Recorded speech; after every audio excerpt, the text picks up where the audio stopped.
नमस्कार दोस्तों, मैं हूँ रचना लंदन से। और आज हम बात करने वाले हैं कि मानसिक स्वास्थ्य की ओर ध्यान देने की क्या ज़रूरत है। और अगले वीडियो में हम देखें कि मानसिक स्वास्थ्य होता क्या है। तो मानसिक स्वास्थ्य की ओर ध्यान देने की क्यों ज़रूरत है, इसके पहले भी हमें कुछ चीज़ों को जानना पड़ेगा जो हमारे समाज में चारों तरफ बिखरी हुई हैं, लेकिन हमें लगता है कि वो नॉर्मल है, जबकि वो सारी चीज़ें नॉर्मल नहीं हैं। कुछ उदाहरण मैं आपको दूंगी, आप उनके सही या गलत होने उसके बाद विवाद में ना जाएं, मैं भी नहीं जाऊंगी।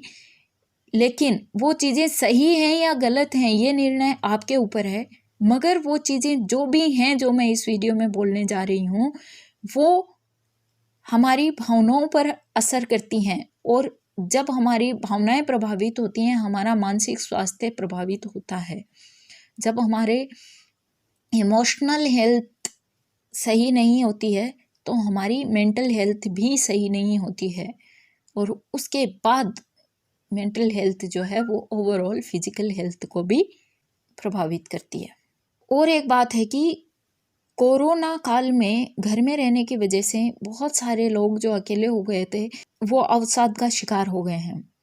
या फिर कुछ लोग बहुत ज़्यादा मोबाइल जैसी वस्तुओं का उपयोग करने से या कंप्यूटर के उपयोग से अवसादग्रस्त हो गए हैं। और स्पेशली भारत में एक युवा अभिनेता की निधन के बाद में ये डिबेट कुछ ज़्यादा बढ़ गई है और मानसिक स्वास्थ्य पर ध्यान देना कितना ज़रूरी है।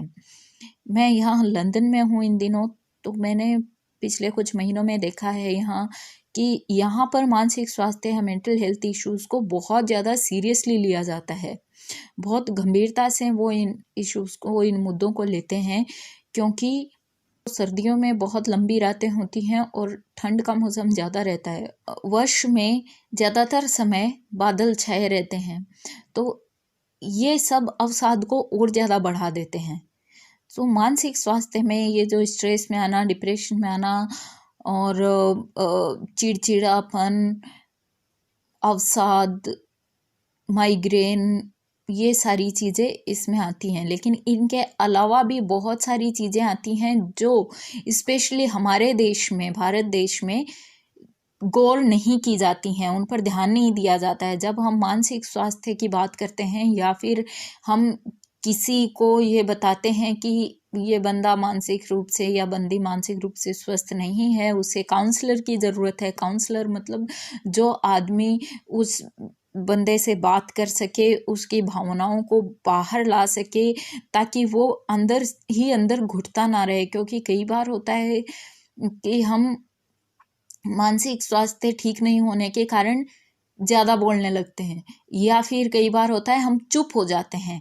और दोनों ही स्थितियाँ स्वास्थ्य की गड़बड़ी को इंगित करती हैं। लेकिन हमारे देश में क्या होता है, उसे गुस्सा करके, इग्नोर करके ऐसे उसे समझने की कोशिश की जाती है। अगर आप बोलेंगे मनोरोग चिकित्सक के पास लेके जाएंगे तो बोलेंगे पागल थोड़ी है। और कुछ चीज़ें हमें छोटी छोटी लगती हैं, लेकिन वो छोटी वास्तव में होती नहीं है। होता क्या है, कालांतर में कुछ वक्त बाद में वो बहुत गंभीर रूप ले लेती हैं और हम समझ भी नहीं पाते हैं कि आखिर हुआ क्या और कैसे है। जैसे पति पत्नी में मनमुटाव हो गया। अब अगर बड़े घर परिवार के साथ रह रहे हैं तो एक बात ये अच्छी हो सकती है कि आप और 4 लोग हैं जिनसे बात कर सकते हैं। और अगर न्यूक्लियर फैमिली में मनमुटाव हो गया पति पत्नी में, तो आपके पास कोई बात करने को नहीं रहता है और आप अंदर ही अंदर कुढ़ते रहते हैं, दोनों लोग, पति भी और पत्नी भी, फिर चाहे गलती किसी की भी हो। और ज़्यादा ये पत्नी के साथ होता है अगर वो काम पे नहीं जा रही है। फिर बड़े परिवार में भी ऐसा हो सकता है, अगर आपको बोलने की इजाज़त नहीं है या आप अपने मन की बात नहीं कह सकते हैं, या आपको ये कह दिया गया है कि पति पत्नी की बात बाहर आई तो उसका मतलब आप गलत इंसान हो। जबकि ऐसा होता नहीं है, क्योंकि जैसे मैं यहाँ पे यूथ सपोर्ट वर्कर के रूप में काम कर रही हूँ, वॉलंटियर रूप में। तो डॉक्टर बार बार इस बात पर जोर देता है कि कोई भी बात जिस जो आपको दुखी कर रही है, उसको आप बोलकर बताइए, किसी को आपके घर में मालूम होना चाहिए उस चीज़। बता सकते हैं तो आप डॉक्टर की सलाह लीजिए, उनसे मदद लीजिए, अन्यथा आप अवसादग्रस्त हो सकते हैं और आपको भविष्य में बहुत ज़्यादा हानि उठानी पड़ सकती है। लेकिन हमारे देश में क्या होता है, लड़के को ये बोल दिया जाता है कि तुम तो लड़के हो, तुम्हें तो भावनाएं अपनी शेयर करने की इजाज़त ही नहीं है, क्योंकि भावनाएं अपनी जो फीलिंग शेयर करता है वो तो कमज़ोर होता है। और लड़की को इसलिए इजाज़त नहीं है क्योंकि अगर तुमने भावनाएं शेयर की तो तुम तो घर तोड़ दोगी। ऐसे में आदमी बहुत ज़्यादा परेशान हो जाता है। और आजकल तो क्या है, फैमिलीज न्यूक्लियर हो गए हैं, बाहर बच्चे खेल नहीं सकते क्योंकि डर होता है। ऑब्वियस सी बात है, बच्चे गली में से कितने बच्चे उठ गए हैं, कितने बच्चों के साथ रेप जैसे क्राइम हो गए हैं। तो माँ बाप भी डरते हैं और हम क्या करते हैं, पहले तो बच्चों को मोबाइल दे देते हैं, फिर माँ बाप जो है वक्त नहीं बिताते उनके साथ। और ये कहानी केवल शहरों की नहीं है कि न्यूक्लियर फैमिलीज़ की नहीं है कि माँ बाप उनको वक्त नहीं देते हैं। ये कहानी गाँव में भी, पुराने परिवारों में भी है कि हो सकता है माँ थोड़ा वक्त देती हो, लेकिन पिता को ये कह के मना कर दिया जाता है कि तुम बच्चे पालोगे, तुम मर्द हो, हमने तो अपने बच्चों को छुप छुप के देखा था और तुम बच्चों को कंधे पे लिए फिरते हो, तुम तो बच्चों के साथ बात करते हो, बच्चों को अपने संघर्ष बताओगे, फिर तो तुम मर्द नहीं हो। तो ये छोटी छोटी बातें होती हैं वैसे तो, लेकिन ये बातें हमारे मन में बालपन से सुनते सुनते इतनी घर कर जाती हैं कि हम अपनी भावनाओं को उजागर नहीं कर सकते, और तब हम अवसाद के शिकार हुए बिना नहीं रह सकते हैं। और उससे हम खुद भी परेशान रहते हैं और हमारे घर के लोग या हमारे माता पिता या हमारे भाई बंधु या फिर हमारी पत्नी या पति, ये भी उससे परेशान रहते हैं। और हमारे बच्चे भी फिर उस चीज़ को देखकर बड़े होते हैं, और वो चीज़ें जब माता पिता के व्यवहार में झलकती हैं ऐसी बातें, तो बच्चों को भी मन में बैठ जाती हैं कहीं ना कहीं, जो कई बार तो तुरंत सामने आ जाती हैं और उनका इलाज हो जाता है। लेकिन जब कई बार होता है कि वो कालांतर में भविष्य में सामने आती हैं और फिर बच्चे को अंदर ही अंदर परेशान करती रहती हैं, और हमें समझ में भी नहीं आता है कि आखिर हुआ क्या था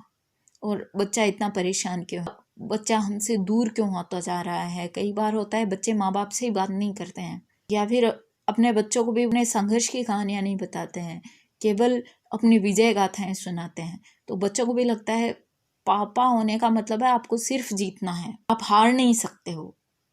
और ऐसे में उनके ऊपर एक मानसिक दबाव आ जाता है कि अगर हार गए तो आप कभी अच्छे पापा नहीं बन सकते, और उनको पता ही नहीं होता है कि उनके पापा ने भी संघर्षों को झेला है।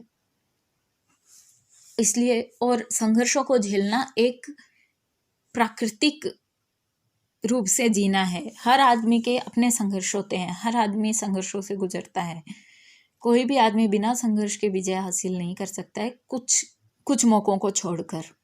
इसके अलावा भी कुछ और चीज़ें हैं, जैसे हम बच्चों को बार बार दूसरों के बच्चों से कंपेयर करते रहते हैं, या फिर हम उनसे बहुत ज़्यादा एक्सपेक्ट करते रहते हैं उस फील्ड में जिसमें वो नहीं जाना चाहते, उनकी इच्छा जाने बगैर, उनका इंटरेस्ट किस चीज़ में है वो जाने बगैर हम उनको दूसरी तरफ धकेलते रहते हैं। हाँ, प्रेरित करना बहुत अच्छी चीज़ है, लेकिन उकसाना, हेजिटेशन दूर करने तक तो सही है।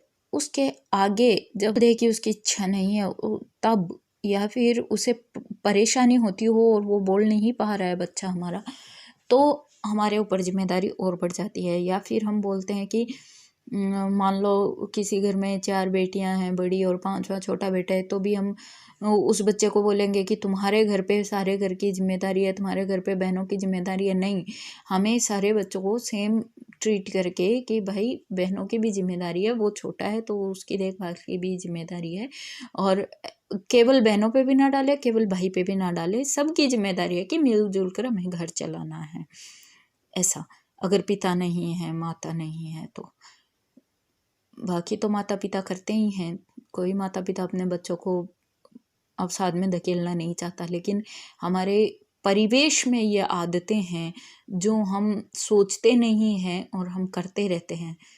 उन चीज़ों को हमें थोड़ा सा रुक कर सोचने की ज़रूरत है।